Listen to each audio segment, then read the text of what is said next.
কাজে যাওয়ার পথে হাই টেনশন তারে বিদ্যুৎস্পৃষ্ট হয়ে মৃত্যু হলো একজনের। রহরা বাজারের কাছে এই ঘটনাটি ঘটেছে। বিস্তারিত বলবেন প্রতিনিধি সমীরণ পাল। সমীরণ, আজকে ভোর ৫টা নাগাদ ব্যক্তি যার নাম মোহাম্মদ আমিন, তার বাড়ি দেশবন্ধ কলোনিতে, এবং সে যখন কাজে যাচ্ছিল, সেই কাজে যাওয়ার পর রাস্তার উপর দিয়ে হাড়িপুকুর এলাকার রাস্তার উপর দিয়ে যখন যাচ্ছিল, তখন সাইকেল করে রাস্তায় হাই টেনশনের তার পড়েছিল, সেই তারে বিদ্যুৎস্পৃষ্ট হয় এবং বিদ্যুৎস্পৃষ্ট হয়েই ঘটনাস্থলে তার মৃত্যু হয়। রহরা থানার পুলিশ আসে, দেহ নিয়ে যায়।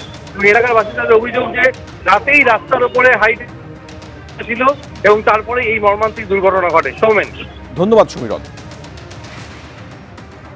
আসানসোলে ব্রিজের একাংশ ভেঙে বিপত্তি। বুধবার দামোদর নদে ভেঙে পড়ে জনস্বাস্থ্য কারিগরি দপ্তরের পাইপলাইন ধরে রাখার ব্রিজের একাংশ।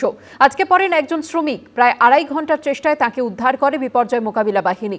পাইপলাইন ধরে রাখার ব্রিজের একাংশ ভেঙে পড়ায় বিস্তীর্ণ এলাকায় পানীয় জলের সংকট তৈরি হওয়ার আশঙ্কা দেখা দিয়েছে। আসানসোলের কালীঝড়িয়া এলাকায় ভেঙে দুটুকরো হয়ে গেল জনস্বাস্থ্য কারিগরি দপ্তরের পাইপলাইন ধরে রাখার ব্রিজের একাংশ। দামোদর নদে ভেঙে পড়ল জলের পাইপ।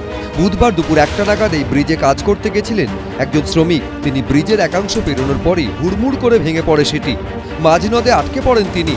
প্রাণে বাঁচতে স্থানীয় গ্রামে ফোন করেন ওই ব্যক্তি।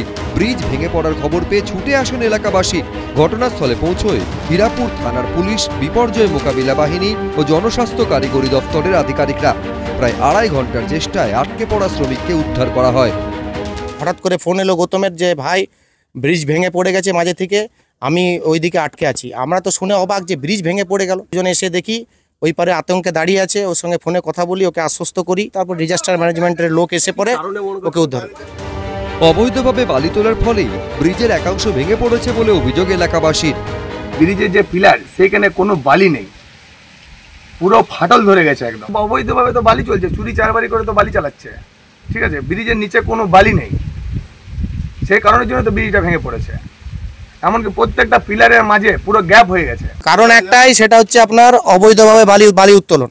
এই ব্রিজ থেকে ১০০-২০০ মিটার দূরে অবৈধভাবে এবং অবৈজ্ঞানিক পদ্ধতিতে বালি উত্তোলন হয়েছে, নদীকে শেষ করে দিয়েছে। ব্রিজের পিলার থেকে নিচের যে জায়গাটা ছিল, সেটা প্রায় 20 থেকে 25 ফুট নিচটা আপনার খালি হয়ে গেছে। ব্রিজ ভেঙে পড়ার খবর পেয়ে ঘটনাস্থলে পৌঁছন আসানসোল দক্ষিণের বিজেপি বিধায়ক অগ্নিমিত্রা পাল। আগামী দিনে মানুষ জল পাবে কি করে? কতদিন জল পাবে না? কতদিনে এটা ঠিক হবে? এটা তো কমপ্লিটলি ম্যানমেড ডিজাস্টার। এই ব্রিজের কোনো রক্ষণাবেক্ষণ হয়? চুরি করে করে দামোদরকে শেষ করে দিয়েছে। কর্পোরেশনের লক্ষ্য মানুষ যাতে প্রবলেমের মধ্যে না পড়ে, এখানে জলের আমাদের এটা বন্ধ হয়ে যাবে, সেই জায়গায় জলের যোগানটা আমাদের কর্পোরেশন থেকে দিতে হবে। সেই নিয়ে আমরা ইঞ্জিনিয়ারদের সঙ্গে আলোচনা করছি এই বিষয়ে।